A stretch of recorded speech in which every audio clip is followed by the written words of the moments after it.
오늘은 누가복음 10장 30절부터 37절에 있는 말씀으로 인생은 예수님을 만나야 합니다라고 하는 선한 사마리아인의 이야기를 통해서 은혜를 나누고자 합니다.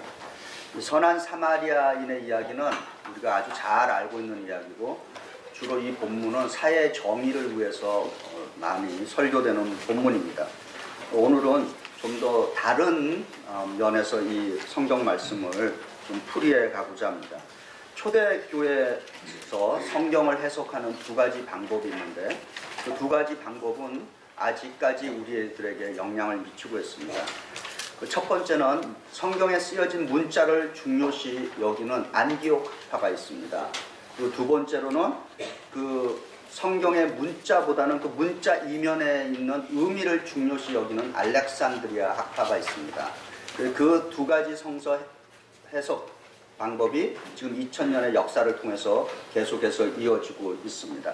특별히 이 누가복음 10장의 그 선한 사마리아인의 이야기를 오늘은 제가 알렉산드리아 학파 쪽에 서서 좀 여러분과 은혜를 나누고자 합니다. 제가 알렉산드리아 학파가 아니라 이 성경 본문, 오늘 이 선한 사마리아인의 이야기를 우리가 비유 혹은 영적인 해석이라고 하는 그러한 입장에서 특별히 초대교인들에게 영향을 미쳤던 분들의 그 주석을 바탕으로 해서 제가 말씀을 나누고자 합니다. 특별히 우리 초대교인들에게 큰 영향을 미친 신앙의 영적인 거장들이 있는데, 이레니우스라고 하는 분이 있었고, 클레멘트, 오리겐, 크리소스톰, 그리고 암브로스, 어거스틴, 이런 분들이 오늘 이 성경을 알렉산드리아 학파들이 주장하는 그러한 입장에서 오늘 영적인 해석을 했습니다. 그래서 이런 해석은 굉장히 좀 파워풀한 면이 있습니다. 그러나 이 알레고리라고 하는 그 위험성은 어떤 것들이 있냐면은, 잘못하면은 아전인수격으로 해석을 할 수 있고, 또 우리가 잘 아는 이혈령, 그 다음에 비혈령. 무슨 얘기입니까? 코에 걸면 코골이, 귀에 걸면 귀걸이. 그렇게 또 해석이 될 수 있는 그런 위험성이 있습니다. 최근에 그 한국교회를 가장 힘들게 하는 그 이단 집단이 신천지라고 하는 이단 집단이 있습니다. 그래서 한국의 대형 교회들은 예배 광고 전에 꼭 이렇게 신천지들은 나가라, 아니면 신천지들은 오늘 이 예배 통해서 회개하고 예수 믿으라, 뭐 이렇게들 광고를 많이 한답니다. 그런데 통계에 의하면은 그러니까 전 세계에 자기를 자칭 구세주라고 하시는 분들이 300명이 있답니다. 그런데 그 중에 한국에 80명이 있다고 그렇게 얘기를 합니다. 그래서 한국에서 자기를 자칭 그리스도라고 하시는 분들이 27명 정도 있답니다. 그리고 자기를 자칭 하나님이다 라고 하시는 분들이 39명 정도 있다고 합니다.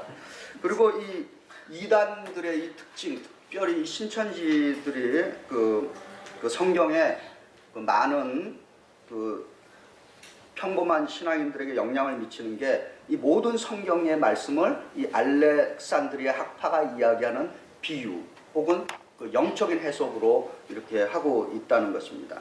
그리고 또 그분들의 특징은 뭐냐면, 마치 이것을 자기들이 처음 발견한 것처럼 그렇게 해석을 하는데, 우리 기독교의 역사는 2000년의 역사가 있습니다. 그래서 누가 뭔가 새로운 걸 발견하고 뭐 새롭게 성서를 해석했다라고 하는 것은 어떤 면에서는 그것은 진실한 답변이 아니라고 볼 수 있습니다. 사실 저도 오늘 설교하는 이 내용은 이미 제가 말씀드린 대로 영적인 거장들이 해놓으신 그 주석을 바탕으로 해서 제가 여러분에게 말씀을 전하는 것입니다. 다만 저는 오늘 이 말씀은 현대 오늘 우리 시대에 맞게끔 재포장을 한 것뿐인 것입니다. 이제 다음 주일이 이제 한국의 추석이죠, 그죠? 근데 추석 때 잘 먹는 것이 추석 무슨 떡들, 그죠? 송편을 추석 때 먹나요? 네. 네. 그 송편을 추석 때 먹는데, 저희 어렸을 때는 별로 그렇게 그 떡이라고 하는 것이 품위가 없었어요. 근데 요즘은 그 떡가게 갔더니 야, 떡이 거의 뭐 예술품 수준으로 나옵니다. 그래서 딱 보면은 보암직도 하고 먹음직도 하고, 아주 그렇게 같은 그 떡이라고 하는 본질은 바뀌지 않았지만은 그 떡을 포장하는 그 방법은 엄청나게 바뀌어서 굉장히 그 보기만 해도 참 군침이 돌게끔 그렇게 만들어 놨습니다. 마찬가지로 예수님이라고 하는 본질은 바뀌지 않습니다. 그분은 어제나 오늘이나 내일이나 영원히 똑같은 동일하신 분이지만은 그분을 전하는 그 방법은 끊임없이 시대를 통해서 새롭게 이렇게 바뀌어 왔다는 것입니다. 포장을 다시 했다는 것입니다. 그래서 오늘 이 사마리아인의 비유를 이 영적인 해석, 그 알레고리로 제가 한번 여러분에게 소개를 해드리겠습니다. 누가복음 10장 30절에 이렇게 기록하고 있습니다. 예수께서 이르시되 어떤 사람이 예루살렘에서 여리고로 내려가다가 강도를 만나매 강도들이 그 옷을 벗기고 때려 거의 죽은 것을 버리고 갔더라, 이렇게 기록을 하고 있습니다. 여기서 이 어떤 사람이라고 하는 것은 인류의 첫 조상인 아담을 상징한다라고 볼 수 있습니다. 원래 그 아담의 거주지는 예루살렘이라고 하는 그 안전한 동산 에덴이었습니다. 그러나 모든 그 인류를 상징하는 이 아담이 범죄함으로써 아담은 그 자신의 그 에덴이라고 하는 그 예루살렘에서 추방을 당하게 됐던 것입니다. 이때부터 그 아담이라고 하는 그 인류의 그 후손들은 여리고라고 하는 그 세상 속에 살게 됐는데, 인류가 살아갈 이 여리고라고 하는 세상은 항상 그 두려움과 위험이 기다리고 있는 그러한 장소인 것입니다. 바로 그곳에는 우리가 알고 있는 그 악한 영들, 그 우리의 적대 세력인 사단이 기다리고 있는 것입니다. 베드로전서 5장 8절은 우리가 사는 이 세상을 사단이 살아가고 있는 세상으로 비유하는데, 그 사단은 굶주린 사자와 같이 먹이를 찾아다닌다라고 그렇게 성경은 증언하고 있습니다. 이렇게 증언하고 있어요. 근신하며 깨어라. 너희 대적 마귀가 우는 사자와 같이 두루다니며 삼킬 자를 찾고 있다라고 증언하고 있습니다. 우리는 마귀가 우는 사자와 같이 두루다니면서 삼킬 자를 찾는 여리고라고 하는 이 세상 속에 살고 있습니다. 우리 각자를 그 대표할 수 있는 그 어떤 사람, 그 사람이 이제 여리고라고 하는 그 도상을 내려가다가 강도를 만났는데, 그 강도가 사단이며 마귀인 것입니다. 그런데 그 사단과 마귀로 상징되는 그 강도가 그 사람을 대하는 그 방법은 뭐였냐면 옷을 벗기고 때리고 반쯤 죽게 만들었던 것입니다. 옷을 벗겼다라고 하는 것은 인간의 존엄성을 빼앗은 것이고 수치와 죄책감을 주는 그 행동인 것입니다. 우리가 잘 알다시피 인류의 첫 조상인 아담과 하와가 범죄함으로써 그들이 수치심을 가리기 위해서 무화과나무로 옷을 해 입었는데, 하나님께서는 그들을 에덴에서 내쫓으면서 그들에게 가죽 옷을 입혀 주었다라고 하는 말씀을 우리가 볼 수 있는 것입니다. 그리고 우리 예수의 사람들은 이제 새로운 옷을 입고 사는 사람들인데, 로마서 13장 14절에 이렇게 기록하고 있습니다. 오직 주 예수 그리스도를 옷 입고 정욕을 위하여 육신의 일을 도모하지 말라라고 증언하고 있는 것입니다. 강도인 그 사단이 그 나그네를 반쯤 죽여놓고 자기들의 이제 아지트로 돌아갔습니다. 이제 강도 만난 사람은 옷이 벗겨진 채로 반쯤 죽어서 길가에 버려져 있게 되었고, 이제 세 종류의 사람들이 이 강도당한 사람이 누워있는 그 길로 지나가게 되었습니다. 그 첫 번째 사람이 오늘 누가복음 10장 31절에 제사장으로 나타나고 있습니다. 마침 제사장이 그 길을 내려가다가 그를 보고 피하여 지나갔다라고 그랬습니다. 제사장은 여기서 어떤 상징적인 인물인데, 우리가 구약 성경은 율법과 예언서로 이렇게 나눌 수가 있습니다. 그래서 이 제사장은 어떤 면에서 그 법을 대표하는 사람이라고 우리가 상징적으로 볼 수 있는 것입니다. 이 법을 대표하는 제사장은 부상당한 사람을 보고 피하여 그냥 지나갔습니다. 우리는 이 제사장에 대해서 어떻게 법을 대표하는 인물이, 그리고 법을 상징하는 그 사람이 이런 짓을 할 수 있겠는가라고 그렇게 생각해 볼 수 있습니다.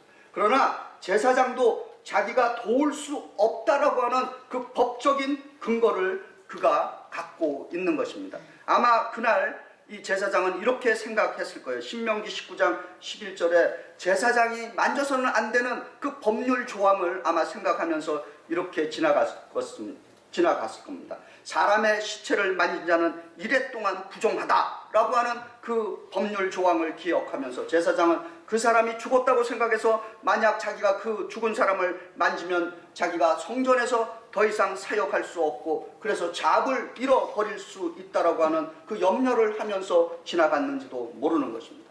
결국 이 세상에 존재하는 법이라고 하는 것이 우리를 지켜주고 구해주는 것이 아니라라고 하는 것을 대변하고 있는 것입니다. 두 번째로 이제 레위인이 지나갔는데 누가복음 10장 32절에 이와 같이 한 레위인도 그곳에 이르러 그를 보고 피하여 지나갔다 그랬습니다. 레위인은 제사장보다 더 가까이 가서 그 강도 만난 사람을 지켜보았던 것입니다. 구약을 율법과 예언서로 대표한다 그랬습니다. 그렇다면 이 예언자, 이 레위인은 예언자를 대표하는 사람이라고 볼 수 있습니다. 이 예언을 대표하는 레위인이라고 하는 것은 미래를 볼 수 있는 어떤 비저널이라고 우리가 이 시대에 얘기할 수 있습니다. 미래를 내다보는 비저널이도 인생의 위험 앞에서는 무기력해졌던 것입니다. 자신의 안전을 먼저 생각해 보게 됐던 것입니다. 미래를 내다보는 그 비저널이라고 상징되는 이 레위인도 그의 인생의 모토는 비전이 아니라 오히려 위험 속에서는 인생의 모토가 안전 우선주의였다는 것입니다. Safety first였다는 것입니다. 안전, 이 미국에서 안전을 가장 중요시하는 데가 많이 있어요. 그래서 특별히 그 공공기관 그 자동차 뒤에 이렇게 보면은 항상 그 기록되는 문구가 하나 붙어 있죠. 뭡니까? Safety is our goal. 네. 안전이 우리의 목적입니다. 이렇게 하고 있습니다. 그리고 아직 해결되지 않는 이 미국의 의료보험 개혁에도 어떤 면에서 가장 큰 이슈는 뭐냐면은 내 자신의, 우리 각 개인의 안전이 거기에 걸려 있는 것입니다.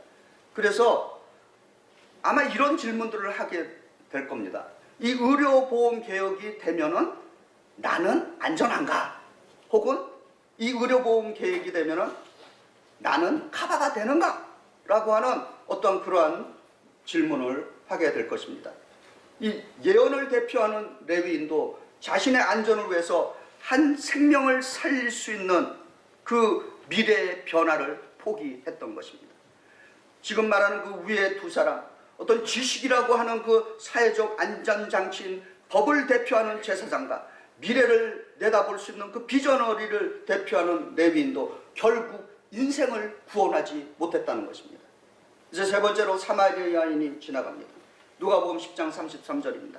어떤 사마리아 사람은 여행 중 거기 이르러 그를 보고 불쌍히 여겼다라고 그렇게 기록하고 있습니다. 실제로 성경은 그 복음서에서 예수님을 가끔 그 유대 지도자들이 예수님을 사마리아인에 비유하는 그런 본문들이 있습니다.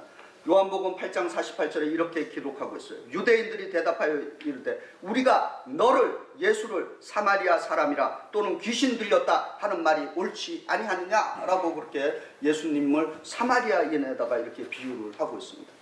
그런데 강도 만난 사람의 오늘 본문에서 진정한 이웃은 사마리아 사람이었다라고 하는 것입니다. 그 시대의 사마리아 사람, 오늘 이 본문에 나오는 사마리아 사람이 우리 주 예수 그리스도를 상징하고 있다는 것입니다. 우리 모두는 사단이라고 하는 그 강도를 만난 존재들인 것입니다. 그런데 우리를 구하는 것이 세상의 안전장치인 법이나 혹은 나의 미래를 알아맞혀주는 예언이 아니라 우리를 구하는 것은 예수 그리스도를 만나야 한다는 메시지인 것입니다. 내 인생을 행복하게 하는 것이 법이나 예언이라는 것이 아니라 예수 그리스도를 만나야 한다는 것입니다. 사망의 음침한 골짜기를 배회하는 나를 구출할 수 있는 분은 오직 선한 사마리아인으로 대표되는 예수 그리스도라고 하는 것입니다. 이 사단이라고 하는 강도를 만난 사람이 구원을 얻게 되는 길은 그가 살려달라고 애원한 것이 아니라 사마리아인이 먼저 와서 구해 주었던 것입니다. 우리가 말하는 구원이라고 하는 것은 내가 노력해서 내 힘으로 얻는 것이 아니라 주님이 값없이 주시는 것이라는 메시지인 것입니다. 구원은 나의 행동, 나의 인격, 나의 노력과는 관계가 없는 오직 믿음으로 얻는 하나님의 선물이라고 하는 것을 우리가 깨달아야 하는 것입니다. 우리가 제자 양육 훈련을 하고 있지만은 많은 성도들이 이 사실에 대해서 수많은 세월들을 투쟁하며 보내고 있는 것입니다. 구원이 어째서 내가 노력하면 안 된다라고 하는 것에 대해서 많은 성도들이 이해하지 못하고 깨닫지 못하고 여전히 나의 힘으로 뭔가 해보려고 애를 쓰고 있는 것입니다. 그러나 성경이 우리들에게 이렇게 증언합니다. 에베소서 2장 8절과 9절입니다. 너희는 그 은혜에 의하여 믿음으로 말미암아 구원을 받았으니 이것은 너희에게서 난 것이 아니요 하나님의 선물이라라고 증언하고 있는 것입니다. 이제 우리 주 예수 그리스도라고 대표되는 이 선한 사마리아인이 그만이 이 사람을 구원할 수 있었는데, 사실 앞에 먼저 지나간 제사장과 그 레위인은 어떤 면에서 이 강도 만난 사람을 구할 수 있는 능력이 없었던 것입니다. 오늘 이 누가복음 10장 34절에 선한 사마리아인이 그들이 갖지 않는 뭔가를 갖고 있었던 것입니다. 10장 34절에 이렇게 기록합니다. 가까이 가서 기름과 포도주를 그 상처에 붓고 싸매고 자기 짐승에 태워 주막으로 데리고 가서 돌봐주니라. 제사장과 레위인은 강도 만난 사람을 보았지만 어떤 면에서 사실 그들에게는 도울 능력이 아무것도 없었던 것입니다. 오직 사마리아인만이 기름과 포도주를 갖고 있었는데, 이 사마리아인이 갖고 있는 이 기름과 포도주는 성령의 기름 부으심과 주의 보혈의 피를 상징할 수 있는 것입니다. 나의 망가진 인생, 이 상처받은 인생, 부서지고 깨어진 인생을 치유하는 것은 어떤 사람이나 권력을 가지고 있는 어떤 법이나 지식이나 예언이나 비전이 아니라고 하는 것입니다. 인생의 모든 문제는 성령의 기름과 포도주로 상징되는 예수 그리스도의 보혈의 능력으로 해결된다는 것입니다. 성령의 기름 부으심이 우리에게 임하면 모든 악한 영적인 세력을 이기고 우리는 위대한 일을 사역에 참여할 수 있게 되는 것입니다. 그래서 성령의 기름 부으심을 매 순간 우리는 강구해야 되는 것이고 주의 보혈의 피를 의지해야 하는 것입니다. 그리고 이제 사마리아인은 강도 만난 사람의 그 부상당한 상처에 포도주를 부어 주었습니다. 포도주는 주님의 보혈입니다. 우리의 인생을 회복시키고 생명을 주는 것은 다른 것이 아니라 주의 보혈인 것입니다. 그래서 우리는 찬양할 때 뭐라고 찬양합니까? 주의 보혈 능력 있다, 주의 피 믿으라 라고 그렇게 강구하며 찬양하는 것입니다. 이사야 53장 5절에 예수 그리스도의 그 피의 능력에 대해서 이렇게 증언하고 있습니다. 그가 찔림은 우리의 허물 때문이요 그가 상함은 우리의 죄악 때문이라. 그가 징계를 받음으로 우리는 평화를 누리고 그가 채찍에 맞음으로 우리는 나음을 받았도다. 교회에서 예수 그리스도의 그 피를 강조하는 이유는 예수님의 피로 우리가 구원을 받았기 때문인 것입니다.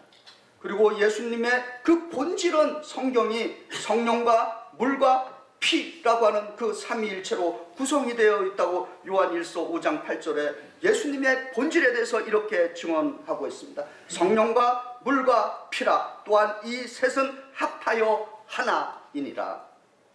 마찬가지로 우리도 물과 피의 그 성령이 합해져서 우리 각 개인도 육체적인 존재가 아니라 영적인 존재들이 된 것입니다. 이제 누가복음 10장 35절에 이렇게 기록하고 있습니다. 그 이튿날 그가 주막 주인에게 데나리온 2를 내주면서 이르되 이 사람을 돌봐주라. 비용이 더 들면 내가 돌아올 때 갚아주리라 라고 약속해 줍니다. 여기서 말하는 이제 주막집, 그리고 주막집 주인, 그리고 2 데나리온에 대해서 한번 생각해 봅니다. 주막집 그러니까 무슨 막걸리 마시는 선술집으로 생각해서는 안 되는 것입니다. 영어 성경에 보면은 인이라고 이렇게 되어 있습니다. 그 영어 인을 또 혹은 무슨 여인숙이나 여관으로 번역을 하게 되면 자칫하면은 싸구려 삼류 여인숙 여관이 됩니다. 그리고 또 잘못 번역하면은 한때 한국에서 유행했던 뭐 러브 호텔 뭐 이런 식으로 번역이 되죠. 또 영어의 그 인의 그 품격을 높인 그 인이 어디 있는가 뭔가 이렇게 제가 생각을 해봤더니 아마 할러데이 인 정도는 되지 않았겠는가, 네, 그렇게 생각해 봅니다. 아마 주님은 그 예수님으로 상징되는 이 사마리아인은 이 강도 만난 사람을 어떤 면에서 특급 할러데이인 호텔로 이제 데려갔을 겁니다. 이 특급 호텔을 가장 특급 중에 특급 호텔을 우리가 별 5개의 호텔이라고 그러죠. 5스타 호텔이라고 합니다. 실제로 5스타 호텔이라고 하는 그 5스타 교회라는 그런 책이 있습니다. 예. 그 책에 하면은 그 5스타 그 호텔에서 하룻밤을 지내면은 싸구려 그 모텔에서 지내는 것과 너무 다르다라고 그렇게 표현하고 있는데, 그 5스타 호텔은 최고급 시설과 어떤 최상의 서비스를 제공한다는 것입니다. 그래서 그 특별히 그 5스타 호텔에서 그 고객으로 가면은 정말 편안한 휴식을 취하고 아침에 일어나면은 활력과 기운이 솟아나기 때문에 아주 어떤 일이든지 아주 멋지게 처리할 수 있는 그런 가능성을 갖게 된다는 것입니다. 한번 생각해 보겠습니다. 우리가 뉴욕 한인교회가 어떤 교회가 되어야 하는가 한번 질문해 봅니다. 오늘 이 교회에서 예배를 드리고 있습니다. 그리고 여러분이 예배 드릴 장소가 이곳밖에 없어서 여기에 왔습니까? 그리고 오늘 이 교회에서 예배를 드리고 나가시는 여러분들의 모습에 환한 얼굴빛이 돌아야 되는데 혹시라도 시무룩하고 아주 피곤한 모습을 하면서 그렇게 오늘 이 예배에서 돌아갈 때 누군가가 왜 얼굴이 왜 이래? 이렇게 물어볼 때 여러분 뭐라고 대답하시겠어요? 절대 교회 갔다 왔다 말씀하시기 바랍니다. 오늘 여기서 예배드리고 나가실 때 참 환한 얼굴로 나가실 때 어유 얼굴을 보니 참 오늘 무슨 좋은 일이 있나 보지? 아, 교회에서 예배드리고 왔지? 그렇게 대답하시기 바랍니다. 우리 교회가 계속해서 교회의 환경, 우리의 교제, 그리고 무엇보다도 우리의 영적인 삶에 있어서 특별히 뉴욕 한인교회가 역사적으로 민족의 지도자를 길러냈다 그러는데 그것은 우리 교회가 앞으로도 계속해서 최고의 어떤 탁월함을 계속해서 지향해야 될 줄 믿습니다. 이 교회에서 영적인 생활을 하시는 동안에 최고의 주님을 위해서 최고의 그 탁월함을 추구하시는 성도들 되시길 축복합니다. 교회는 사람을 그냥 불러 모으는 것이 아니라 이곳에서 성령의 기름 부으심과 하나님의 말씀으로 성도들을 양육시키는 것입니다. 주님은 강도 만난 사람을 병원으로 데려가지 않고 호텔 같은 주막집으로 가서 돌봐달라라고 했습니다. 주님이 강도 만난 사람을 데려간 주막집은 휴식을 취하고 새 힘을 얻는, 요즘 한국에서 유행하는 TV 프로그램 중에 힐링 캠프라고 있는데 바로 그 힐링 캠프에 데려갔던 것입니다. 미국에서 팔다리 수술하면은 재활원에 가고, 그리고 정상적인 그 재활원에서 정상인이 되도록 훈련하고, 그리고 집으로 돌려보내는 것입니다.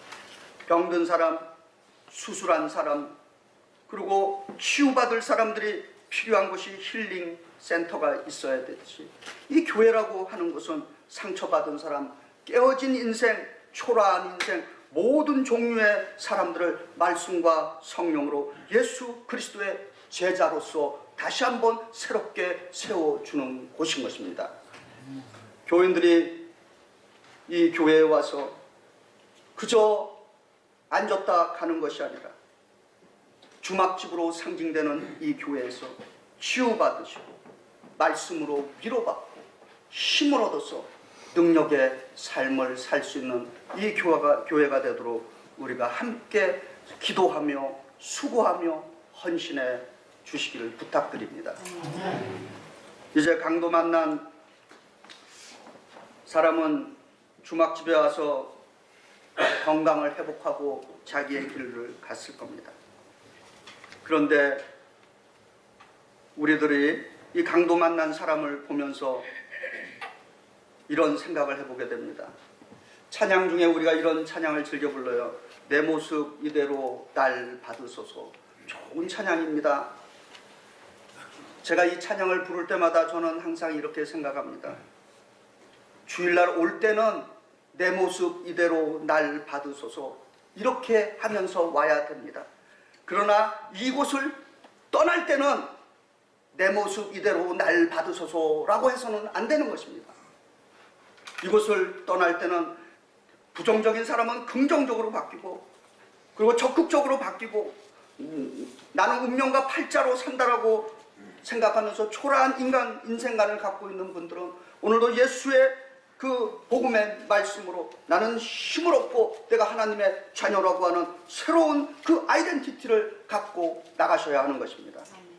그리고 세상 가치관으로 내가 오늘 이 아침에 왔다면 이제 이곳을 떠날 때는 하나님의 가치관으로 바뀌어야 하는 것입니다. 내 욕망으로 비전을 이루기 위해서 이곳에 왔다면 예수 그리스도의 제자로 바뀌어서 나가야 하는 것입니다. 교회는 단순히 머무는 곳이 아닌 것입니다. 새끼 독수리가 머무는 곳은 새 집이 아니라 저 높은 하늘의 창공인 것입니다. 날아야 할 독수리가 보금자리에만 머물 수 있으면 날 수가 없는 것입니다. 마찬가지로 치유되고 회복된 우리 크리스천들은, 구원받은 우리는 이 예배의 장소에서 힘을 얻고 세상을 향해서 멋지게 비상해야 될 줄 믿습니다. 주님은 주막집 주인에게 2데나리온을 맡기고 가셨어요. 돈을 맡기고 가셨습니다. 그런데 이 2데나리온은 신약과 구약으로 상징되고 있습니다. 그 2데나리온은 말씀과 성령에 비유될 수 있는 것입니다. 성도 여러분, 보약 좋아하시죠? 보약 싫어하시는 분들 계십니까? 인생의 보약 딱 2첩만 제대로 다져서만 드시면은 그 인생 끝납니다. 그것이 바로 신약과 구약입니다. 보약 2첩. 말씀과 성령으로 그 훈련으로 우리가 회복될 때 우리의 인생은 참으로 주님 보시기에 아름다운 인생을 살 수 있는 것입니다. 그리고 이 사마리아인이 또 이렇게 얘기합니다. 내가 다시 와서 갚아주리라. 오늘도 성도 주님께서는 우리들에게 주막집으로, 여기에 교인들은 다 주막집 주인인 것입니다. 오늘도 새로운 성도들을 교회에 보내주셨습니다. 오늘도 초신자들을 보내주셨습니다. 주막집 주인들이 잘 관리하고 그들을 잘 보살피고 그들을 잘 대우해야 하는 것입니다. 그리고 그들이 잘 성장할 수 있도록 우리는 청지기의 사명을 다해야 하는 것입니다. 그리고 주막집 주인은 예수께서 주막집 주인에게 내가 다시 돌아올 때 갚아주리라고 말씀하셨습니다. 주님께서는 이제 다시 돌아올 그날을 우리들에게 약속해 주고 있습니다. 그것을 우리가 재림이라고 하는 말로 표현하는 것입니다.